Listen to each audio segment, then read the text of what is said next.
Imagine this. Your grapevines exploding with juicy sun-ripened clusters every single year. No more endless leaves stealing the spotlight. No more maybe next season. No more waiting for fruit that never comes. If your vines look like a wild green jungle with zero payoff, trust me, you're not alone. Hi, I'm David from Green Answers. And today I'm giving you the exact switch that turns a leafy, lazy vine into a fruit-producing machine. Most gardeners never learn this. But once you understand how grapes actually behave, you can double or even triple your yearly harvest. And stick around, because the pruning hack near the end, that alone can transform any struggling vine into a non-stop grape factory. Alright, grab your gloves, and let's vine and dine. Welcome back to Green Answers, where we cut through the green chaos to grow real results. Here's the truth about grapes. They are nature's candy machines, but they will absolutely drown you in leaves if you let them. Too much nitrogen, too little sun, crowded shoots, or lazy pruning. You get a gorgeous vine and almost no grapes, but with the right steps, a mature grapevine can reward you with 15 to 20 pounds of grapes every single year, some varieties even more. Today I'm walking you through variety selection, planting mistakes most gardeners make, training and trellis secrets, the pruning method that controls your fruit load, and the little-known double pruning hack that can boost yield by 20 to 30%. Ready to turn your backyard into a mini vineyard? Let's dig in. First, don't plant blind. Picking a grape that's wrong for your climate is the fastest way to end up with leaves instead of fruit. If you're in cold zones 4 to 8, go for American workhorses like Concord for classic jelly, Niagara for juicy sweetness, or hybrids like Marquette and Frontenac for frost-proof flavor. Warmer zones 7-2DS, think Thompson seedless for supermarket sweetness, Flame seedless for crisp breads, or Perlet for early heat-loving production. Grapes want full sun, at least 8 hours good airflow, and well-drained soil. A gentle slope is perfect because grapes hate wet feet. And here's a pro tip.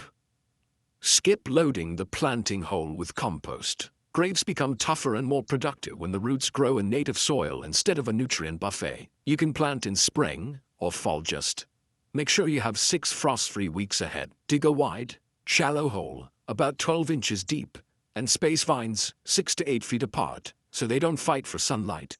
Keep the graft union above soil level. Water deeply with 2 to 3 gallons right after planting. Tin mulch wheat, 3 inches of wood chips, keeping a mulch-free circle around the trunk. And this part is key.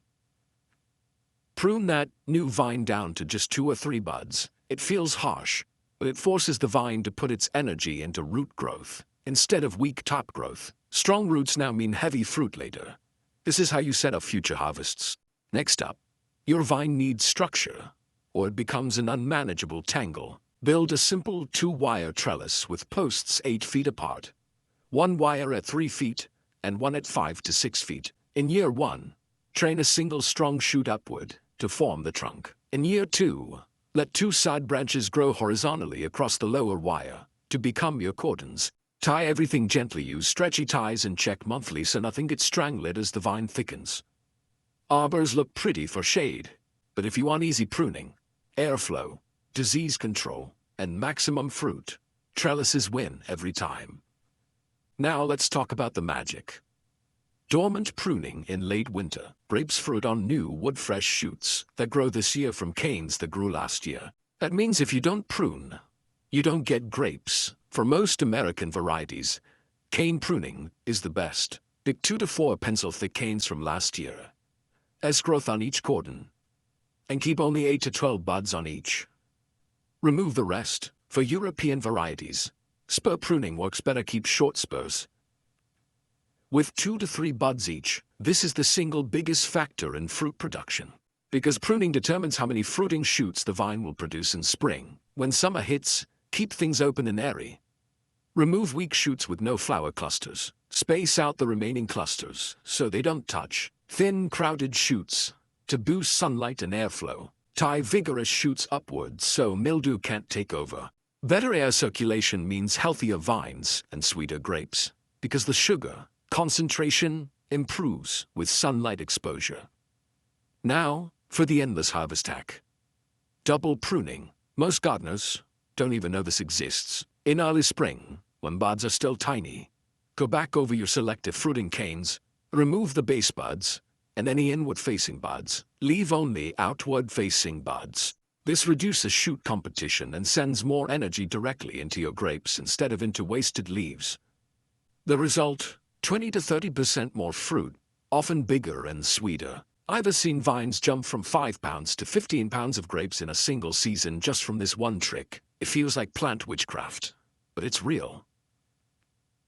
Let's talk carry. Grapes don't want heavy nitrous in it.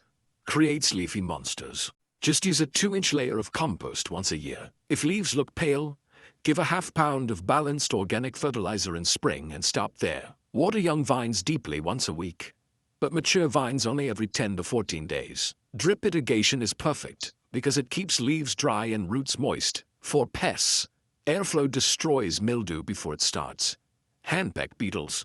Use bird netting as clusters ripen, and treat black rot early with neem oil. Reduce watering slightly before harvest to concentrate sugars and boost sweetness. Be your trace, or your vine becomes a monsterian.